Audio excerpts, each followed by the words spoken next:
El Eterno te bendiga. Vamos a hablar del ministerio de Elías y Juan. ¿Acaso fracasaron estos dos profetas? Porque muchos hablan, wow, sí, Elías, Juan. ¿Pero fueron ellos escuchados en su tiempo? No pareciera como que fueron un fracaso, ya que Elías se escondió en una cueva, se quería morir. Juan terminó en la cárcel, le cortaron la cabeza. Y es como que, pues vinieron, hicieron un trabajo y como que pareciera que fracasaron. Ahora, ¿por qué estos dos profetas se parecen tanto? Si eran tiempos diferentes. Y lo primero que vamos a ver es que ambos eran valientes, porque estaban llenos del Espíritu y podían dar la palabra con valentía. Ambos confrontaron al rey de su tiempo con la verdad. En tiempos de apostasía vivieron ambos. En Primera de Reyes, capítulo 18, vemos que en el verso 17 dice, cuando Acab vio a Elías, le dijo, ¿eres tú el que turbas a Israel? Y valientemente Elías le responde, yo no he turbado a Israel, sino tú y la casa de tu padre, dejando los mandamientos de Yahweh y siguiendo los placeres, los baales, el mundo. Entonces, luego ambos habitaron en el desierto. Y Juan también confrontó al rey Herodes de estar acostándose con la mujer de su hermano. Y también denunció muchas cosas malas que él hacía. Entonces también otro punto que tienen en común era su vestimenta. Elías, en Segunda de Reyes, capítulo 1, verso 8, dice que era un varón vestido de pelo y que estaba ceñido con un cinto de cuero alrededor de sus lomos. Y Juan, en Mateo 3:4, dice que estaba vestido de pelo de camello y tenía un cinto de cuero alrededor de sus lomos. Entonces vemos que ambos confrontaron a Israel también con su pecado. En Primera de Reyes 18:21, Elías se acerca al pueblo y le dice, ¿hasta cuándo claudicaréis vosotros entre dos pensamientos? O sea, estaban en dos caminos. Y le dice, si Yahweh es Elohim, síganle. Y dice, y si Baal, si es Baal, entonces váyanse en pos de Baal. Y dice que el pueblo no respondió palabra. Ni siquiera porque vieron el milagro y la manifestación de Elohim. Ellos se quedaron callados. Entonces estaban con un corazón dividido en dos pensamientos, en el mundo y también como pueblo de Elohim. Entonces, Juan nació con un solo propósito. Él nació ya con el Espíritu Santo en él desde el vientre de su madre. Y este propósito era preparar el camino de Yeshua. Por eso es que Yeshua dice que él es el Elías que habría de venir.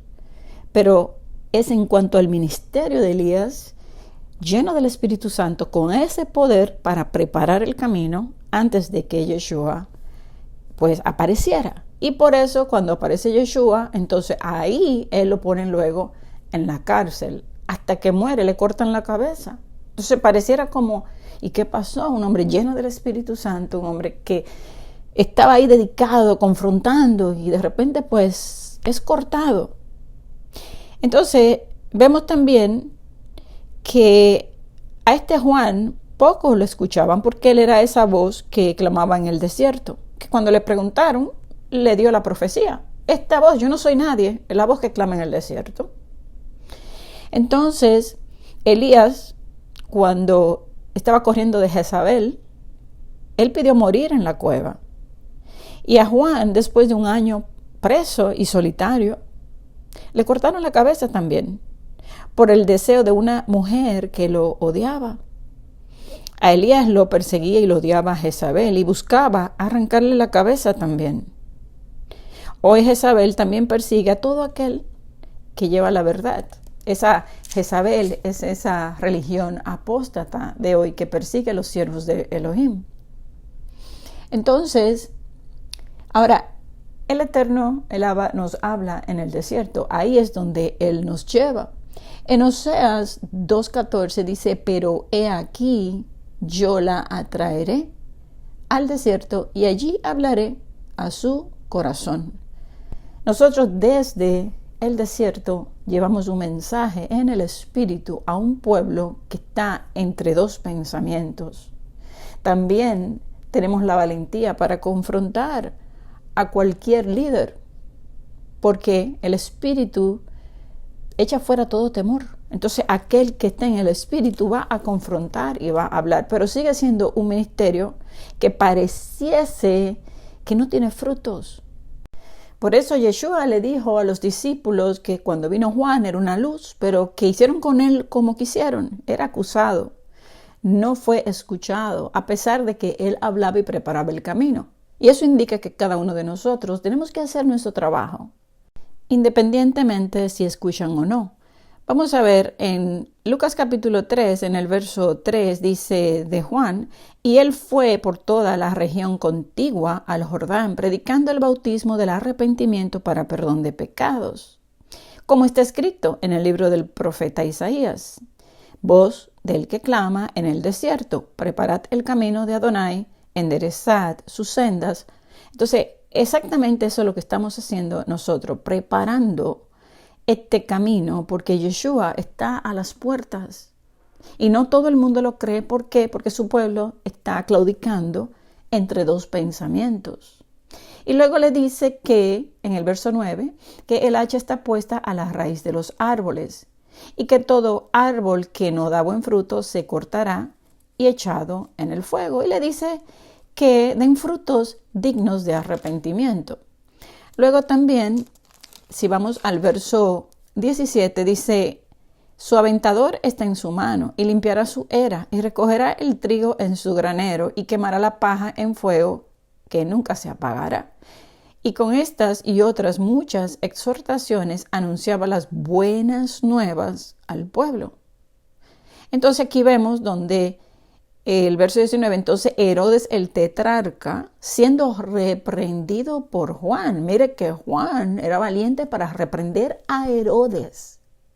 ¿Cuánta gente hoy no se atreve a decirle algo al pastor o al líder?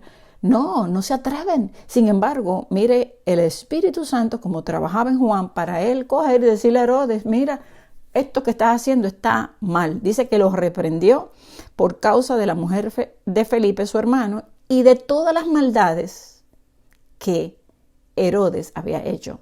Eso es ser pregonero de justicia en un mundo de maldad. Y ahí es que lo encierra entonces a Juan en la cárcel.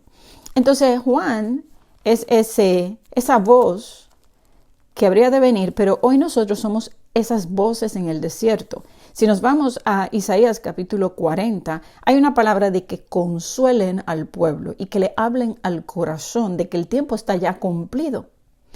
Y es el tiempo de la venida de Yeshua, porque aquí hay un doble cumplimiento y el primero es, verso 3, voz que clama en el desierto, el que prepara el camino, Adonai. Entonces, luego en el verso 9 dice, súbete sobre un monte alto, anunciadora de Sión. Y eso somos nosotros. Levanta fuertemente tu voz. No tengas miedo, no temas, levántala. Y dice el verso 10, he aquí que Yahweh, el eterno Elohim, vendrá con poder y su brazo señoreará. He aquí que su recompensa viene con él y su paga delante de su rostro. Está bien hablando del tiempo de los juicios. Como pastor apacentará su rebaño, en su brazo llevará los corderos y en su seno los llevará. Pastoreará suavemente a las recién paridas. Y por último, en Malaquías capítulo 4 nos habla de ese día grande que viene.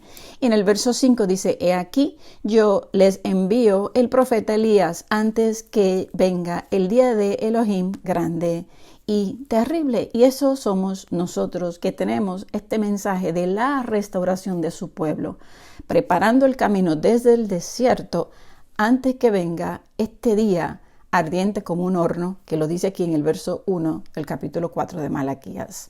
Amados hermanos, el Abba me les bendiga mucho.